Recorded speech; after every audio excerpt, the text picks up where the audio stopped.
Pradeep Joshi channel को subscribe करना बिल्कुल फ्री है। सब्सक्राइब करें और इस बेल आइकन को दबाएं हमारे नए वीडियोस सबसे पहले देखने के लिए।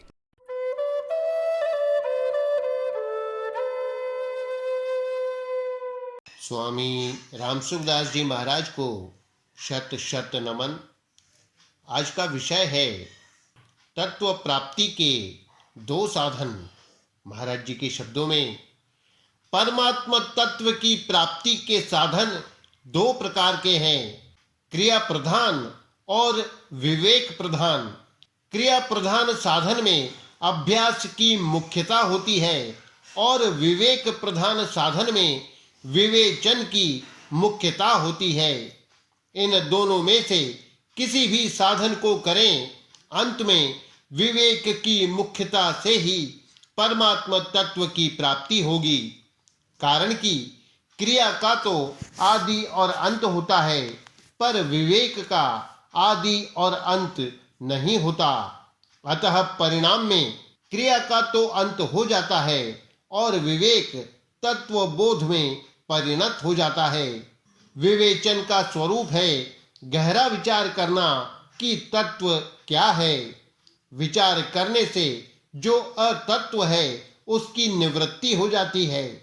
अतत्व की निवृत्ति होने पर तत्व जो का त्यों शेष रह जाता है, अनुभव में आ जाता है। अतः विवेचन परमात्मा तत्व की प्राप्ति का मुख्य साधन है। श्री शंकराचार्य जी महाराज कहते हैं, को दीर्घ रोगो भव एव साधो किमौषधम तस्य विचार एव। दीर्घ रोग क्या है? हे साधो, संसार में आना अर्थात जन्म मरण ही दीर्घ रोग है। उसकी दवा क्या है? विचार ही उसकी दवा है। कारण कि अविचार से ही बंधन हुआ है। विचार दो तरह का होता है, एक विचार करना होता है और एक विचार उदय होता है। जो विचार किया जाता है उसमें तो क्रिया है, परंतु जो विचार उदय होता है उसमें क्रिया नहीं है। विचार करने में तो बुद्धि की प्रधानता रहती है, पर विचार उदय होने पर बुद्धि से संबंध विच्छेद हो जाता है। अतः तत्वबोध विचार करने से नहीं होता, प्रत्युत विचार उदय होने से होता है। तात्पर्य है कि तत्व प्राप्ति के उद्देश्य से विचार करते करते संसार के साथ मेरा संबंध है ही नहीं, हुआ ही नहीं, होगा ही नहीं, होना संभव ही नहीं, इस विचार का उदय होता है। विचार का उदय होते ही विवेक बोध में परिणत हो जाता है, अर्थात असत से संबंध विच्छेद हो जाता है और संबंध विच्छेद होते ही तत्व बोध हो जाता है। विचार का उदय होने को ही गीता ने स्मृतिर्लब्धा कहा है। विवेचन से विचार का उदय होता है और अभ्यास से नई अवस्था पैदा होती है। उदय होना और पैदा होना दोनों में बड़ा अंतर है। जो चीज उदय होती है वह पहले से ही विद्यमान होती है और जो चीज पैदा होती है वह पहले से विद्यमान नहीं होती। जैसे सूर्य उदय होता है, पैदा नहीं होता।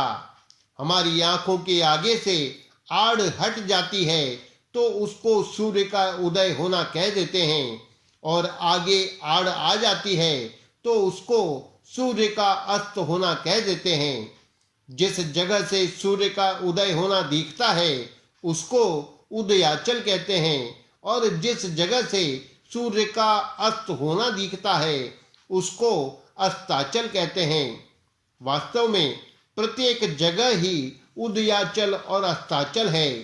ऐसे ही अविचार अर्थात अज्ञान की आड़ हट जाती है तो उसको विचार का उदय होना कहते हैं। वास्तव में अज्ञान है नहीं, तभी वह मिटता है। अज्ञान का अर्थ ज्ञान का अभाव नहीं है, प्रत्युत विवेक का अनादर करना, जाने हुए को महत्व न देना ही अज्ञान है। जीव सत्य संकल्प परमात्मा का अंश है। अतः जब यह अपने में अज्ञान को स्वीकार कर लेता है तब अज्ञान की सत्ता न होने पर भी सत्ता दिखने लग जाती है। जासु सत्यता ते जड़ माया, भास सत्य इव मोह सहाया। इसलिए अज्ञान का नाश एक ही बार होता है और सदा के लिए होता है। यज्ञात्वा न पुनर्मोह मेवं यास्यसि पांडव। कारण कि जब अज्ञान की सत्ता ही नहीं है तो फिर पुनः अज्ञान कैसे होगा। अतः नित्य निवृत्त अज्ञान की ही निवृत्ति होती है और नित्य प्राप्त तत्व की ही प्राप्ति होती है। अभ्यास से अप्राप्त की प्राप्ति होती है और विवेचन से नित्य प्राप्त की प्राप्ति होती है। अतः अभ्यास सांसारिक वस्तु की प्राप्ति में काम आता है और विवेचन परमात्मा तत्व की खोज में काम आता है। यद्यपि विवेचन के बिना अभ्यास नहीं होता, तथापि केवल विवेचन से सांसारिक वस्तु की प्राप्ति नहीं होती। जैसे तबला बजाना सीखते हैं तो पहले उसका विवेचन करते हैं, बोल सीखते हैं, फिर उसका अभ्यास करते हैं। केवल विवेचन करने से मनुष्य बोल तो सीख जाता है पर तबला नहीं बजा सकता, परंतु केवल विवेचन करने से मनुष्य परमात्मा तत्व को प्राप्त कर सकता है। अभ्यास से नींद आती है और विवेचन से नींद उड़ जाती है। कारण कि जितना अधिक अभ्यास करते हैं उतनी ही थकावट आती है और विवेचन में जितना गहरा उतरते हैं उतनी ही थकावट दूर होती है तथा बुद्धि में स्वच्छता आती है। अभ्यास से एक नई अवस्था का निर्माण होता है और विवेचन से अवस्थातीत तत्व का अनुभव होता है। परमात्मा तत्व नित्य प्राप्त है, अतः उसकी खोज अर्थात नित्य प्राप्त की प्राप्ति होती है, निर्माण अर्थात अप्राप्त की प्राप्ति नहीं। परमात्मा तत्व की खोज के लिए जब साधक विवेचन करता है तब उसका विवेक विकसित होकर तत्वबोध में परिणत हो जाता है, परंतु जब वह केवल सीखने के लिए विवेचन करता है तब वह अत्यधिक मोह में आबद्ध हो जाता है। द्वैता द्वैत महामोह। कारण कि सीखना बुद्धि का संग्रह अर्थात परिग्रह है। यह सिद्धांत है कि संग्रह संग्रही को दबाता अर्थात पराधीन बनाता है, उसकी फजीती करता है, और त्याग त्यागी को स्वतंत्र बनाता है, उसकी इज्जत बढ़ाता है। जैसे धन का संग्रह करने वाला धन के कारण अपने को बड़ा मानता है तो वास्तव में धन ही बड़ा हुआ, वह खुद तो छोटा ही हुआ। वह अपने को धन का मालिक मानता है पर वास्तव में उसका गुलाम हो जाता है, तो यह उसकी फजीती ही हुई। तात्पर्य है कि संग्रह में जड़ की मुख्यता होती है और त्याग में चेतन की मुख्यता होती है। अतः संग्रह करने से स्वयं दब जाता है तथा जड़ता आ जाती है और अनुभव से संग्रह दब जाता है तथा चेतनता आ जाती है।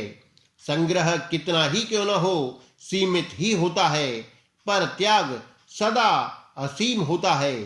सीमित वस्तु से सीमित संसार की प्राप्ति होती है और असीम वस्तु से असीम परमात्मा तत्व की प्राप्ति होती है।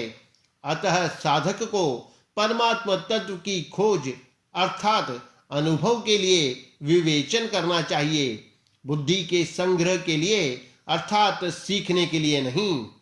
इसलिए संतों ने कहा है, जिन खोजा तिन पाइया, गहरे पानी पैठ, मैं बौरा डूबन डरा, रहा किनारे बैठ।